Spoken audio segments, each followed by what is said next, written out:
우리에게 주시는 말씀은 출애굽기에서 계속됩니다.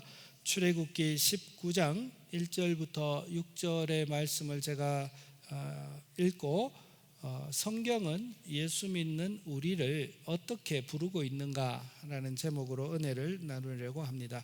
먼저 제가 1절부터 말씀을 읽을 때에 눈과 마음으로 따라와 주십시오. 이스라엘 자손이 애굽 땅을 떠난 지 3개월이 되던 날 그들이 시내 광야에 이르니라. 그들이 르비딤을 떠나 시내 광야에 이르러 그 광야에 장막을 치되 이스라엘이 거기 산 앞에 장막을 치니라.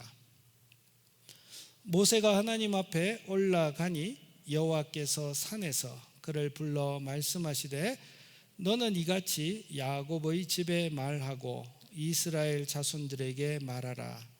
내가 애굽 사람에게 어떻게 행하였음과 내가 어떻게 독수리 날개로 너희를 업어 내게로 인도하였음을 너희가 보았느니라. 세계가 다 내게 속하였나니 너희가 내 말을 잘 듣고 내 언약을 지키면 너희는 모든 민족 중에서 내 소유가 되겠고 너희가 내게 대하여 제사장 나라가 되며 거룩한 백성이 되리라. 너는 이 말을 이스라엘 자손에게 전할지니라. 아멘. 오늘 본문 말씀은 이스라엘 백성이 성경대로 역사적으로 애굽에서 400년 종살이한 이후에 하나님의 기적적인 능력을 힘입어서 그들이 애굽의 노예 생활을 마무리하고 이제 하나님의 인도하심을 받아 광야길로 나선 지 약속의 땅 가나안으로 행군하기 시작한 지 3개월쯤 되었을 때 하나님께서 말씀하신 내용입니다. 이 말씀을 배경으로 성경은 예수 믿는 우리를 어떻게 부르고 있는가, 이 제목에 대해서 우리가 한번 답을 찾아보고 은혜를 나누기를 원합니다. 여러분 TV 보십니까? 네. 예수님 이야기할 때 이렇게 환하게 적극적으로 화답해 주시는 여러분들이 되면 얼마나 좋을까 이렇게 생각합니다. TV 이야기를 하니까 얼마나 해같이 밝아지시는지. 예수님 이야기하면 인상이 이래 되다가 TV 이야기하니까 그럼요 보지요, 이런 화답이 예수 믿을 때 있으면 좋겠다 이런 생각합니다. 저는 한 주도 빠지지 않고 보는 TV 프로그램이 있습니다. 여러분들은 싫어할 건데 저는 좋아합니다. 뭉쳐야 찬다. 보시는 분? 그렇죠. 네. 저는 축구를 또 좋아하기 때문에 아저씨들이 모여서 축구하는 게 저보다는 더 잘 하시지만 공감이 돼가지고 재밌더라고요. 그래서 뭉쳐야 찬다. 그러면 여러분 뭉쳐야 찬다 어떤 프로그램인지 모르시겠네요.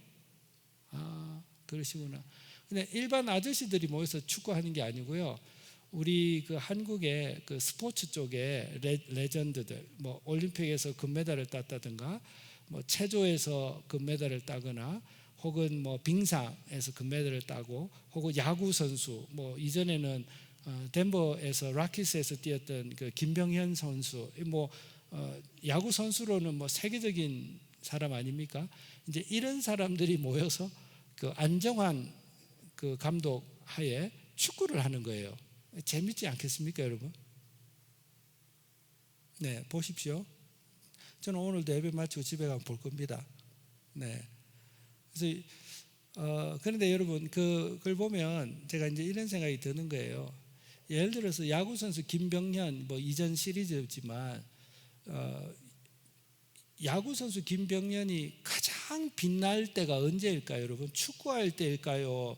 락키스 스테디움에서 투수석에 올라가서 공을 던질 때 그가 가장 빛날까요? 당연히 야구 선수니까 김병현이 빛나는 때는 투수 마운드에 올라가서 야구를 할 때 가장 김병현답고 가장 김병현이 빛날 때이지 않습니까? 그런데 그가 야구 선수라는 아이덴티티를 벗고 축구를 시작할 때 보면 그 폼이 동네 아저씨하고 똑같아요. 아름다움도 없고 빛나지도 않고 오히려 그의 빛나는 커리어를 말아먹고 있어요.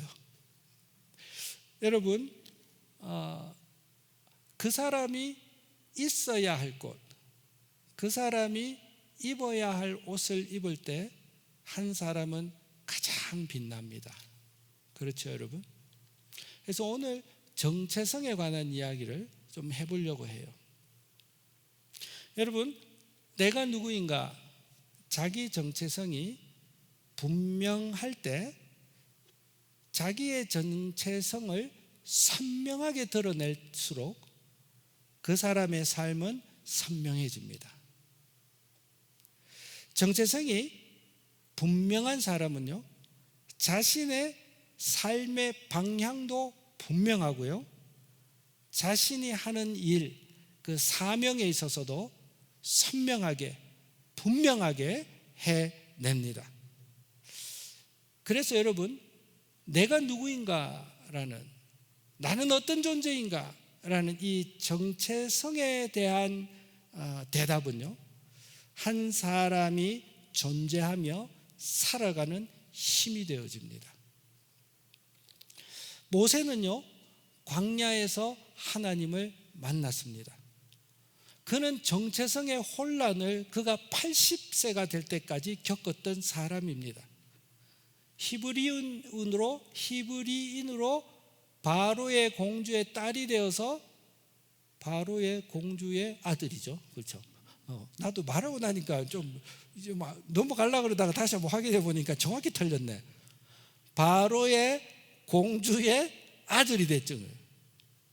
그리고 그가 자라면서 애굽인이 아닌 히브리인으로서 바로의 궁궐에서 사는 자기의 정체성의 혼란이 있었죠.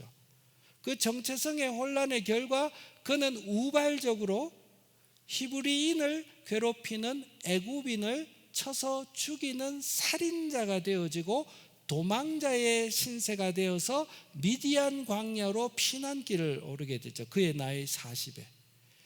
그리고 미디안 광야에서부터 그는 다시 정체성의 혼란이 옵니다. 자기가 누구인지를 몰랐습니다.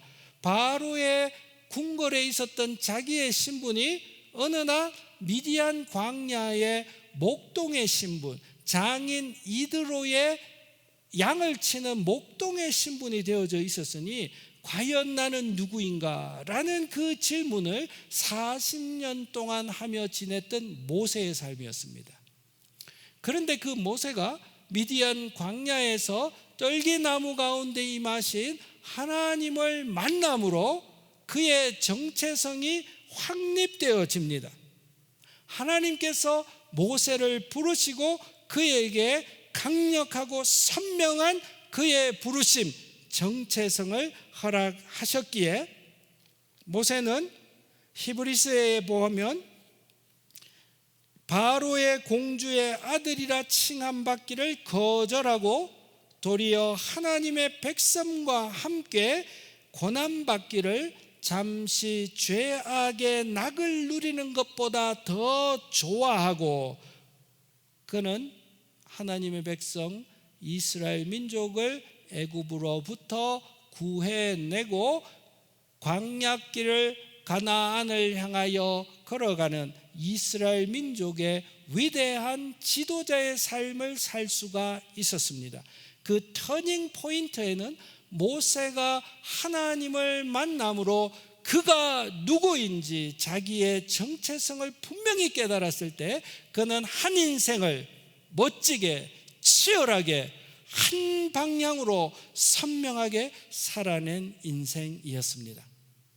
구약에 보면 요셉이라는 인물이 있습니다.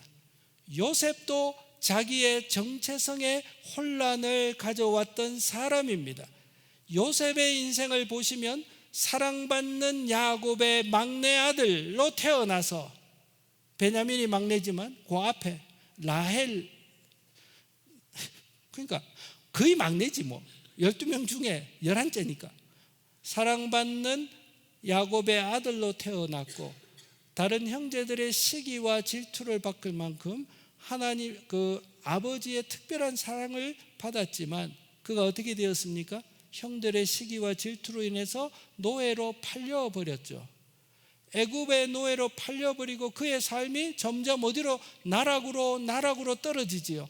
이제는 감옥에까지, 간수에게까지 떨어지지요. 그리고 요셉의 삶은 그 이후에 하나님의 인도하심으로 애굽을 구원해내는 총리뿐만 아니라 고대 건동의 기아의 문제를 해결하는 하나님의 사람으로 우뚝 서게 되어져 있죠. 이러한 자신의 삶의 질곡을 통과하면서 요셉은 하나님을 점점 만나게 되어졌고, 요셉은 자기의 인생에 대하여 분명한 정체성을 확인했습니다. 요셉이 자기의 인생에 대한 분명한 정체성을 이렇게 확인합니다. 자기를 팔았던 형들을 총리의 신분으로 만날 때에 요셉이 이렇게 표현합니다. 그 형들에 대하여 당신들이 나를 이곳에 팔았다고 해서 근심하지 마소서, 한탄하지 마소서. 하나님이 생명을 구원하시려고 나를 당신들보다 먼저 보내신 것뿐입니다. 요셉은 이제 형들을 복수할 수도 있었습니다. 자기가 갖고 있는 권력을 가지고 마음껏 누리고 마음껏 발휘할 수 있는 위치에 가 있었습니다. 그러나 요셉은 삶의 질곡을 통하여 요셉은 자기의 삶의 정체성을 분명히 깨달았습니다. 자기의 인생을 하나님은 사용하시기를 원했고, 자기를 먼저 애굽 땅에 보내시고 훈련시키시고 애굽 땅의 총리가 되게 하신 이후에 애굽뿐만 아니라 고대 건동의 기아의 문제를 해결하는 총리의 역할을 함으로 이스라엘 민족에게 구원하시는 하나님에 대한 강력한 예시를 전하는 것이 자기의 인생의 부르심을 요셉은 분명히 알았기 때문에 충분히 복수할 수 있고 충분히 자기의 힘대로 살아갈 수 있었던 요셉이었지만, 하나님의 그 부르심 앞에 형들을 용서하고 오히려 온 가족을 구원하는 일로 자기의 삶을 마무리하는 요셉을 볼 수가 있었습니다. 여러분, 오늘 본문에도 3개월 전만 하더라도 400년 동안 애굽의 노예로 살던 이스라엘 민족의 정체성을 확립시켜 주시는 우리 주님의 모습을 볼 수가 있습니다. 이스라엘 민족은 400년 동안 애굽이라는 이집트의 노예로 사는 민족이었습니다. 400년 동안 그들은 자신의 정체성이 노예다라는 정체성 이외의 자기의 정체성을 생각해 보지도 못했던 민족입니다. 하나님께서는 그들을 불러내시고 3개월이 되어질 때에 그들에게 새로운 아이덴티티를 허락하십니다. 3절을 올려봐 주시면 모세에게 하나님이 이렇게 말씀하십니다. 모세가 하나님 앞에 올라가니 여호와께서 산에서 불러 말씀하시되 너는 이같이 야곱의 집에 말하고 이스라엘 자손들에게 말하라라고 되어 있죠. 야곱과 이스라엘은 여러분 같은 인물인 것 아시죠? 야곱이 나중에 그의 이름을 하나님이 무엇으로 바꾸셨죠? 이스라엘로 바꾸셨죠. 야곱은 태어날 때부터 그의 이름이 이야기하는 바 어떤 사람이었죠? 속이는 자였어요. 무엇을 위하여 속이는 자였죠? 자기의 삶을 살아가기 위하여, 자기가 잘 살기 위해서는 남을 속이면서까지도 집요하게 자기의 것으로 만드는 사람, 참 이기적인 인간 야곱이었습니다. 그 야곱을 하나님은 훈련의 과정을 통하여 이제 드디어 어떤 사람으로 불러주십니까? 이스라엘이라는 단어의 의미는 하나님께서 싸우시리라. 누구를 위하여? 야곱을 위하여. 그런 이야기거든요. 그러니까 하나님께서 야곱의 이름을 이스라엘로 바꾸어 주셨다는 이야기는 지금까지는 네가 네 인생을 위하여 네가 싸우는 속이는 자의 삶이었지만 이제는 너를 위하여 내가 싸우리라. 내가 너 자신을 위하여 싸우리라. 너 자신은 내려놓고 내가 너의 삶의 주인이 되리라. 내가 너를 지키리라. 내가 보호하리라. 너는 나의 보호를 받는 존재야. 그런 의미로 이스라엘이라는 이름으로 그의 아이덴티티를 바꾸어 주셨습니다. 깨닫습니까, 여러분? 하나님께서 오늘 이스라엘 백성들을 향하여 새로운 아이덴티티를 주십니다. 야곱의 집에 말하고 이스라엘의 자손들에게 말하라. 왜 같은 이름을 두 번 반복하셨냐면, 너희는 이전까지 400년 동안 애굽이라는 세상 속에서 네 힘으로 네가 살아내려고 살았던 야곱이었다면, 이제는 내가 너를 위하여 싸우리라. 너는 나의 보호 아래에 있는 민족이 되리라. 그런 의미로 야곱에게 말하고 이스라엘 백성들에게 말하라 라고 말하면서 하나님께서는 이스라엘 백성들에게 새로운 아이덴티티를 부여하고 계시는 것입니다. 5절에 한번 올려봐 주십시오. 5절에 보면 하나님께서 이스라엘 백성에 대한 아이덴티티를 이렇게 이야기하십니다.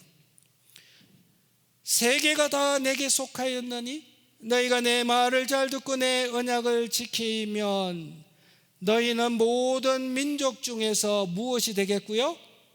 나의 소유가 되겠고, 6절에 너희가 내게 대하여 제사장 나라가 되며, 이 제사장 나라가 된다는 이야기는 그 누구보다도 가장 가깝게 하나님 앞에 나와 예배할 수 있고, 가장 가깝게 하나님과 더불어 동행할 수 있고 친교할 수 있는 존재, 그 존재가 제사장 나라라는 의미입니다.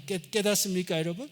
그런 존재가 될 것이고, 그리고 보면 거룩한 백성이 되리라. 이 거룩하다라는 이야기는 구분해내다라는 이야기거든요. 세상으로부터 세상과 구별된 민족으로 내가 여기리라. 무엇을 위하여요? 나의 선한 영광을 드러내는 구별된 나라로, 구별된 사람들로 내가 너희를 여기리라. 하나님께서는 여러분 이스라엘 백성들에게 이런 놀라운 아이덴티티를 허락하셨어요. 신약 베드로 전서에서는요, 이 말씀을 가지고 하나님의 백성, 곧 저와 여러분들과 같이 예수 믿는 성도들을 향하여 동일한 아이덴티티를 부여하고 있습니다. 베드로전서 2장 9절에 보면 그러나 너희는 택하신 족속이요 왕같은 제사장들이요 거룩한 나라요 그의 소유가 된 백성이다. 그 옛날 이스라엘 백성들에게 노예에 살던, 노예의 정체성을 가지고 살던 이스라엘 백성들에게 새로운 아이덴티티를 부여하시고 새로운 아이덴티티에 걸맞는 삶을 살아내기를 요구하셨던 그 주님께서 예수 그리스도를 구주로 모신 저와 여러분들을 향하여 동일한 아이덴티티를 선포하시면서 이러한 아이덴티티에 걸맞는 영광스러운 삶을 살아가기를 주님은 우리에게 원하시고 격려하고 계신다는 사실. 여러분, 성경에는요, 저와 여러분들의 아이덴티티를 부르는 말들이 참 많습니다. 여러분, 하나님, 저와 여러분들을 주님은 어떻게 부르시냐면요, 하나님의 영과 말씀으로 낳은 새로운 피조물이다. 그렇게 저와 여러분들을 부르고 계세요. 하나님의 영, 성령과 하나님의 말씀으로 어떻게 했다고요? 낳은 우리의 정체성이 뭐라고요? 새로운 피조물이다. 새로운 존재들이다. 여러분, 새로운 존재는요, 새로운 질서를 따라 살아가게 되어집니다. 우리는 새로운 존재가 되었습니다. 이전까지는 세상의 질서를 따라서 우리가 살아왔다면 이제는 하나님의 질서, 하늘의 질서, 영광스러운 질서를 따라 사는 새로운 존재로 저와 여러분들을 낳으셨다. 주님은 그렇게 말씀하고 있습니다. 우리는 새로운 존재입니다. 이전에는 호흡이 끊어지면 영원한 사망으로 들어갈 수밖에 없는 존재였지만 하나님의 영과 말씀으로 우리에게 믿음 주시고 예수 그리스도를 우리 마음에 영접하는 순간 우리는 새로운 존재가 되었습니다. 그러한 사망의 영향력 아래서 벗어나서 영원한 생명, 영원한 하나님 나라에 거하는 존재로 우리는 새로운 존재가 되었습니다. 이것이 성경이 저와 여러분들에게 말씀하시는, 세상이 뭐라고 해도 우리가 어떤 환경과 어떤 상황 속에 있다 하더라도 우리는 새로운 존재가 되었다. 새하늘과 새 땅에서 영원히 사는 존재가 되었다. 저와 여러분들에게 그렇게 새로운 아이덴티티를 밝히 말씀해 주시고 계십니다. 요한일서 1장 12절에는 저와 여러분들에 대하여 너희는 하나님의 자녀다라고 말씀하고 있습니다. 여러분, 자녀가 가지는 특권이 어떤 것들이 있습니까? 자녀는 부모로부터 무상으로 공급받을 수 있는 특권이 있습니다. 자녀는 부모로부터 무상으로 보호받을 수 있는 특권이 있습니다. 자녀는 부모와 함께 무상으로 동거할 수 있고, 심지어 자녀는 그의 부모의 모든 것을 상속받을 수 있는 특권을 가진 사람이 자녀입니다. 우리의 상황이 어떠하든지 간에, 세상이 우리를 보고 무엇이라고 하기 전에 예수 그리스도를 마음에 모시고 있는 저와 여러분들을 향하여 하나님께서는 너희는 나의 자녀라, 그렇게 말씀하십니다.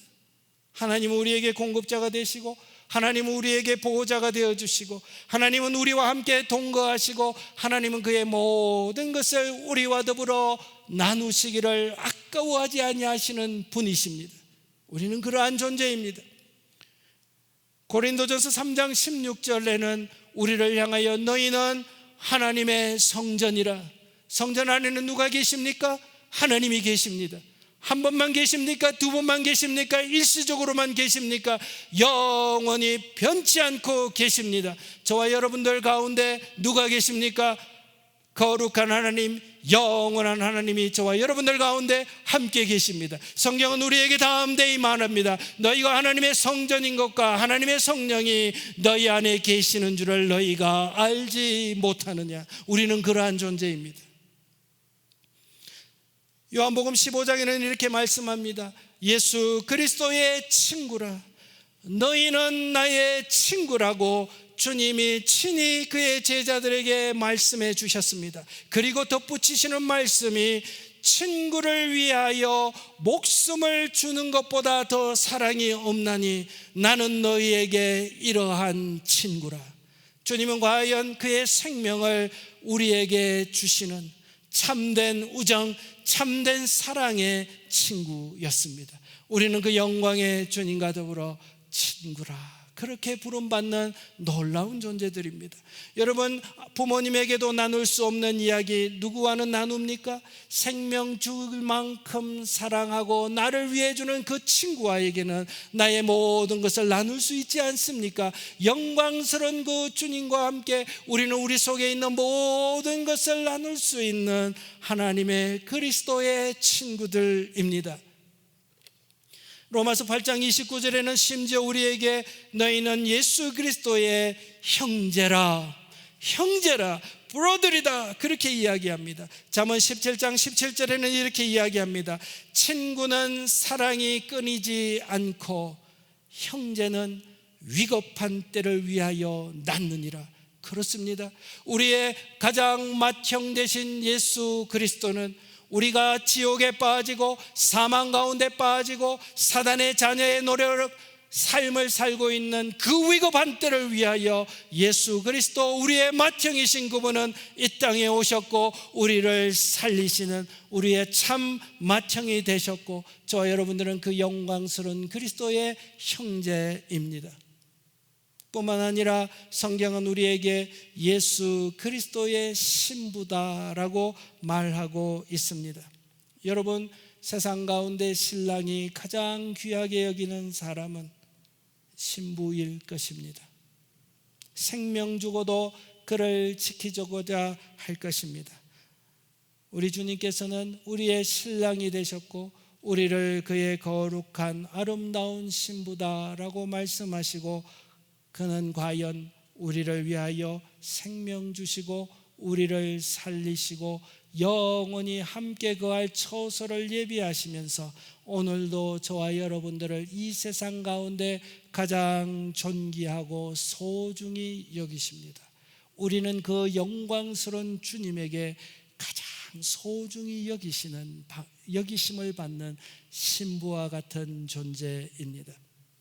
저와 여러분들은 예수 그리스도의 제자입니다.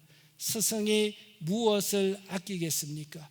제자를 위하여 지식을 가리키고 지혜를 가리키고 제자의 성숙을 위하여 모든 것을 쏟아부으시는 것이 스승이라면, 우리 주님께서 저와 여러분들에게 지식과 지혜와 성숙을 위하여 그의 모든 것을 쏟아부으시는 우리의 스승이요, 우리는 그분의 제자들입니다.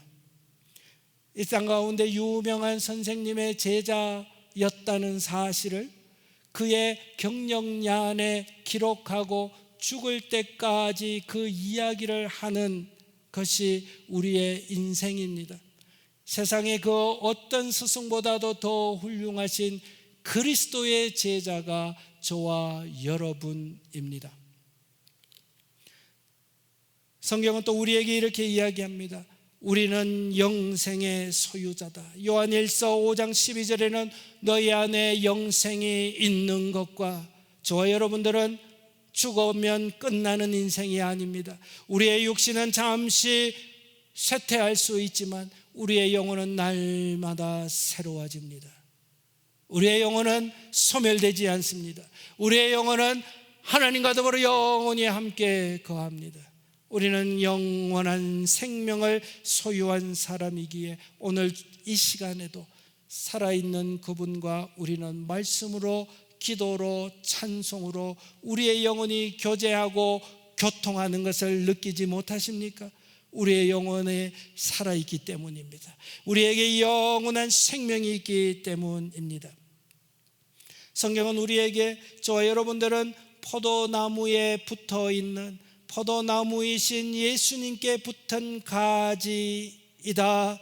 그러므로 우리는 예수께로부터 마르지 아니하는 생명을 공급받고 아름다운 열매를 맺을 수 있는 존재가 저와 여러분들이 되었습니다. 성경은 말합니다. 너희는 그리스도의 사신이라. 엠베스더, 한 국가를 대표하는 엠베스더는 그가 한 개인이지만 그 개인이 나아갈 때는 한 나라의 영광을 대표합니다. 놀랍지 않습니까? 저와 여러분 한 사람 한 사람을 이야기하시면서 주님이 우리에게 너는 나의 영광을 드러내는 나의 대표야, 너는 그리스도의 엠베스더, 그리스도의 사신이야, 저와 여러분들을 그렇게 영광스럽게 부르고 계십니다. 다른 말로 이야기하면 저와 여러분들은 하나님을 드러내는 하나님의 얼굴입니다. 이 땅 가운데 사람들은 저와 여러분들을 보고 하나님의 영광을 상상하게 되어질 것입니다. 얼마나 놀라운 일입니까? 성경은 오늘 우리에게 또 이렇게 이야기합니다. 너희는 악한 일을 위하여, 너희는 욕망을 위하여, 너희는 욕심을 위하여, 너희는 썩어질 것을 위하여 살아가는 인생이 아니라 너희는 영원한 것, 너희는 하나님께서 기뻐하시는 선한 일을 위하여 부르심 받은 자라. 이 땅에는 하고 많은 일들이 있습니다. 영광스러운 일을 하기를 우리는 원합니다. 하나님께서는 저와 여러분들에게 변치 아니하고 썩지 아니하는 영원한 일, 하나님의 일, 선한 일을 맡기신 일꾼들이다. 저와 여러분들은 예수 그리스도의 군사입니다. 이 땅에 사는 사람들은 많은 것을 가지고 싸웁니다. 자신의 자존심 때문에 싸웁니다. 물질 때문에 싸웁니다. 욕심 때문에 싸웁니다. 억울해서 싸웁니다. 미워서 싸웁니다. 이 땅에 있는 사람들은 작든 크든 한 개든 두 개든 무엇을 향하여 무엇인가와 더불어 싸우고 있습니다. 모든 것이 썩어질 것을 위한 싸움입니다. 그러나 주님께서는 저와 여러분들을 군사로 부르셨대.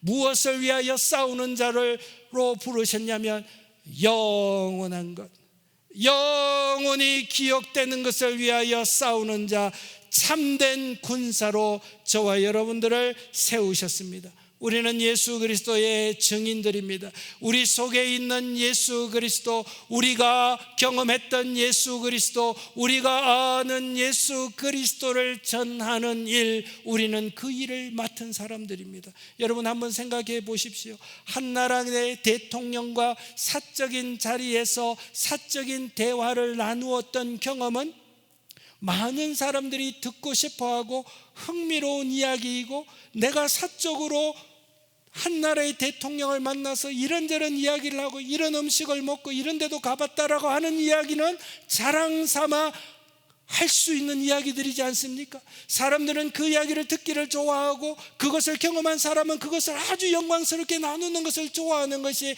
이 땅의 인심입니다. 우리는 천지를 만드신 하나님 아버지를 말씀과 기도로 우리의 삶을 통하여 우리는 경험한 사람들입니다. 여러분들에게 그 퍼스널한 스토리가 있지 않습니까? 영광스러운 주님과 더불어 내가 나누었던 그 교제의 이야기, 그 교제의 이야기를 나눌 수 있는 특권, 그 특권을 저와 여러분들에게 주님은 주신 것입니다. 이 땅을 사는 사람들은 무엇인가의 종로로 답니다.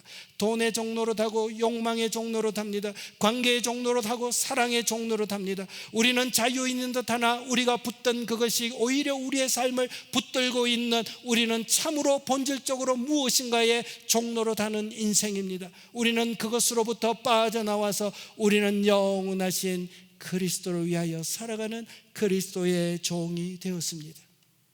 사랑하는 성도님 여러분, 얼마나 영광스러운 저와 여러분들의 정체성입니까? 헨리 나우엔이 그에 져서 Here and Now, Living in the Spirit 이라는 책에 이렇게 기록하고 있습니다. 저와 여러분들은 바이링구얼이지 않습니까? 영어 책이니 영어로 읽도록 하겠습니다. 필요한 해석은 덧붙이도록 하겠습니다. Jesus came to announce to us that an identity based on success, popularity, and the power is false identity, an illusion 이라고 이야기합니다. 헨리 나운이 뭐라고 이야기했습니까? 세상은 우리에게 아이덴티티를 줍니다. 우리에게 아이덴티티를 줍니다. 어떤 것을 가지고 우리의 아이덴티티를 주는 것이 세상입니까? 우리의 성공이 얼마나 높은 성공인가, 큰 성공인가, 우리가 얼마나 인기가 있고 명성이 있는가, 사람들에게 존경을 받는가, 우리가 얼마나 많은 힘과 권력을 가지고 있는가, 이것을 가지고 세상은 우리의 아이덴티티를 정하기를 좋아합니다. 그러나 예수님께서는 이 땅에 오셨다. 그러한 아이덴티티는, 세상이 주는 아이덴티티는 false, 거짓된 아이덴티티고 illusion, 환상이다. 예수께서 이 아이덴티티가 환상이며 거짓이라는 것을 알리시기 위하여 이 땅에 오셨다. 그리고 이렇게 이야기합니다. You are not what the world makes you. 이 세상이 너에게 부여하는 그 아이덴티티는 네가 아니야 라고 말씀하고 있습니다. 이 세상은 그 어떤 아이덴티티도 우리에게 줄 수가 없습니다. 우리에게 영원한 아이덴티티를 주실 수 있는 그분은 우리 하나님이시고, 우리의 아이덴티티를 성경에 주님이 말씀하셨습니다. 산성도님 여러분, 주님이 우리를 인정하시고 우리를 불러주신 이 놀라운 정체성, 이 아이덴티티를 기억하고 세상과는 구별된 자부심을 갖고 당당하게 살아가실 수 있는 우리 주원 가족들, 저와 여러분들이 되어주시기를 주님의 이름으로 부탁드립니다. 우리 자신을 세상의 기준으로 절대 과소평가하지 마십시다. 돈이 좀 없으면 내가 못나 보이고, 내가 좀 못 배웠다고 내가 못나 보이고 낮아 보이고, 내가 높은 지위가 없다고 해서, 내가 번듯한 직업이 없다고 해서 기가 죽고 다른 사람이 있는 곳에 나아가는 것이 부끄러워하는 그런 일들, 세상이 우리에게 주는 그런 일들은 벗어버리셔야 합니다. 하나님이 우리를 이렇게 높여주셨습니다. 세상이 우리에게 준 그런 거짓된 아이덴티티를 바라보지 말고 성경이 우리에게 주셨던 그 놀라운 아이덴티티, 그 영원한 아이덴티티를 붙들고 당당하게 주장하며 살아가실 수 있는 저와 여러분들이 되어지셔야 합니다. 그것이 오늘 예배에 나오는 저와 여러분들에게, 세상 가운데서 낙심하고 세상 가운데서 한숨 쉬고 있는 저와 여러분들에게 주님이 말씀하시는 겁니다. 아니야, 세상이 이야기하는 너는 그런 존재가 아니야. 돈으로 너를 평가하지 마, 지식으로 너를 평가하지 마, 관계로 너를 평가하지 마, 경험으로 너를 평가하지 마, 지금 있는 너의 상황으로 너를 평가하지 마. 제발 그렇게 하지 마. 너는 나의 사랑스러운 자녀야, 신부야. 너는 나의 얼굴이야. 너는 나의 증인이야. 너는 나의 신부야. 사는 성도님 여러분, 하나님이 주시는 이 아이덴티티를 갖고 이 땅 가운데 당당히 살아갈 때에 저 여러분들의 삶이 선명해질 겁니다. 깨닫습니까? 이 세상의 그 욕망에 맞추어서 살기 위하여 갈짓자 걷는 희미한 삶이 아니라 하나님이 우리에게 주신 이 아이덴티티를 걸어갈 때에 우리의 상황이 어떠하든지 간에 우리는 이 아이덴티티에 걸맞는 선명한 삶, 분명한 삶, 우리가 살아갈 수 있게 되어질 것입니다. 사는 성도님 여러분, 말씀을 맺으려고 합니다. 애굽에서의 400년의 노예의 아이덴티티를 가지고 살아갔던 이스라엘 백성들을 이끌어내시고 3개월 되던 때에 주님은 그들에게 가슴으로 말씀하셨습니다. 애굽의 정체성을 벗으라. 애굽의 정체성을 벗으라. 거룩한 백성, 나의 소유, 나의 군사로 살아가라. 이스라엘 백성들에게, 광야길을 걸어가는 이스라엘 백성들에게 이 선명한 정체성을 부여하셨습니다. 성경은 저와 여러분들에게, 광야길을 걸어가는 저와 여러분들에게 성경 곳곳에 아름답고도 존귀한 정체성을 우리에게 부여하셨습니다. 사랑하는 주원가족 여러분, 저와 여러분들은 그리스도를 모신 존귀한 자들입니다. 세상이 빼앗게 갈 수 없는 존귀한 자들입니다. 영원히 변치 아니하는 아이덴티티를 가진 사람들입니다. 세상의 목소리 듣지 말고 피껏듯 이야기하시는 우리 주님의 음성 들으십시다. 우리 주님이 저와 여러분들을 어떻게 여기시는가를 기억하십시다. 거기에 걸맞는 삶, 우리가 선명하게 아름답게 거룩하게 살아갈 수 있는 저와 여러분들이 되어지시기를 주님의 이름으로 부탁드립니다. 이 정체성이 우리 속에 살아날 때에 이 세상은 우리를 낙심케 할 수 없습니다. 이 세상은 우리를 부끄럽게 할 수가 없습니다. 주님이 우리에게 입혀주신 그 정체성, 그 옷 입고 선명한 인생 살아가시는 우리가 되어지기를 부탁드립니다. 찬송가 456장 찬송 드리겠습니다.